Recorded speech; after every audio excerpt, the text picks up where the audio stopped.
আজ আমরা কৃত্রিম বুদ্ধিমত্তার সাথে আমাদের কথাবার্তাকে কিভাবে আরও কার্যকর করা যায় সেই বিষয়টা সহজভাবে বোঝার চেষ্টা করব।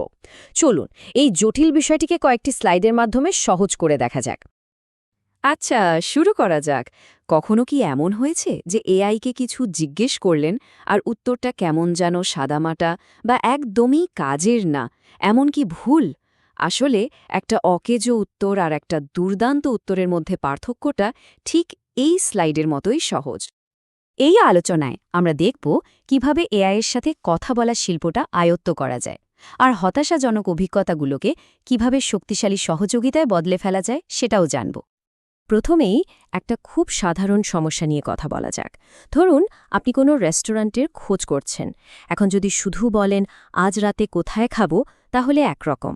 কিন্তু যদি বলেন আমার ডেট নাইটের জন্য কাছাকাছি হাঁটার দূরত্বে একটা আরামদায়ক ইতালীয় জায়গা দরকার, তাহলে উত্তরটা কিন্তু একদম অন্যরকম হবে। মানে প্রথম প্রশ্নে একটা সাদামাটা তালিকা পাওয়া যায়, কিন্তু দ্বিতীয় প্রশ্নে একদম মনের মতো একটা পরামর্শ আসে। মূল কথাটা হলো আপনি যেমন ইনপুট দেবেন আউটপুটও ঠিক তেমনই পাবেন। এই যে কার্যকর নির্দেশ তৈরির কৌশল, একে কিন্তু বলা হয় প্রম্পট ইঞ্জিনিয়ারিং। এটা আসলে একটা শিল্প আর বিজ্ঞান দুটোই, যা এআই মডেলগুলোকে আমাদের কাঙ্ক্ষিত ফলাফল দিতে সাহায্য করে। আর এটা কিন্তু কোনো ছোটখাটো বিষয় নয়। সোচুন একবার, জেনারেটিভ এআই বিশ্ব অর্থনীতিতে প্রায় $4.4 ট্রিলিয়ন যোগ করেছে, আর প্রায় 75% পেশাদার তাদের প্রতিদিনের কাজে এটা ব্যবহার করছেন। তার মানে বুঝতেই পারছেন এই দক্ষতাটা এখন কতটা জরুরি। তাহলে প্রশ্ন হলো, একটা শক্তিশালী প্রম্পট বানানোর উপায়টা কি? আসল রহস্যটা হলো এর মূল উপাদানগুলোকে আলাদা করে বোঝা। একটা সত্যিকারের ভালো প্রম্পট আসলে 6টা মূল ভিত্তির ওপর দাঁড়িয়ে থাকে। এই 6টা জিনিস এআইকে ঠিকঠাক কাজ করার জন্য সবকিছু বলে দেয়। প্রথমেই আসে কনটেক্সট, মানে আপনি এআইকে পুরো ঘটনার পটভূমিটা বুঝিয়ে দিচ্ছেন। এরপর হলো টাস্ক, মানে সোজা কথায় এআইকে কি করতে হবে সেই অ্যাকশনটা বলে দেওয়া। তারপর আসে পার্সোনা, অর্থাৎ এআই ঠিক কার ভূমিকা পালন করবে সেটা বলে দেওয়া। এতে তার উত্তরের ধরনটাই বদলে যায়। এরপর ফরম্যাট, যেটা দিয়ে উত্তরের কাঠামোটা ঠিক করে দেওয়া হয়।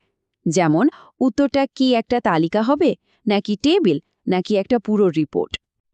একটা উদাহরণ দিয়ে দিলে এআই এর জন্য কাজটা অনেক সহজ হয়ে যায়, কারণ তখন সে বুঝতে পারে ঠিক কী ধরনের উত্তর চাওয়া হচ্ছে। আর সবশেষে হলো টোন, মানে উত্তরটা কি খুব ফর্মাল হবে, নাকি বন্ধুত্বপূর্ণ, নাকি বেশ গম্ভীর, সেটা ঠিক করে দেওয়া। এই ব্যাপারটা বোঝানোর জন্য একটা চমৎকার উদাহরণ আছে। ভাবুন, আপনি একজন কর্মীকে শুধু বললেন বাড়ির চারপাশে খোঁড়ো। সে তো যা খুশি খুঁড়ে ফেলতে পারে, কিন্তু যদি নির্দিষ্ট করে বলেন তাহলে কাজটা নিখুঁত হবে। এআই এর ক্ষেত্রেও ঠিক তাই। আচ্ছা, তত তো অনেক হলো, এবার চলুন দেখি বাস্তব জীবনে এই জিনিসটা কিভাবে কাজে লাগানো যায়। এই দক্ষতার সবচেয়ে দারুণ দিকটা হল এর বহুমুখী ব্যবহার।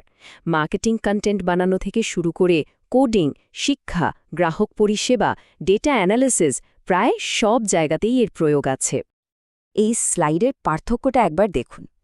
একদিকে একটা সাধারণ নির্দেশ, একটি বাংলা ভয়েস ওভার তৈরি করুন, যার ফল হল একটা রোবটের মতো যান্ত্রিক গলা। আর অন্যদিকে আমাদের ফ্রেমওয়ার্ক ব্যবহার করে একটা গোছানো প্রম্পট, আর ফলাফল একদম নিখুঁত জীবন্ত একটা ভয়েস ওভার। তবে এখানে কিন্তু শেষ নয়, এটা তো কেবল শুরু। এআই এর সাথে আমাদের যোগাযোগের ধরনটা খুব দ্রুত বদলে যাচ্ছে।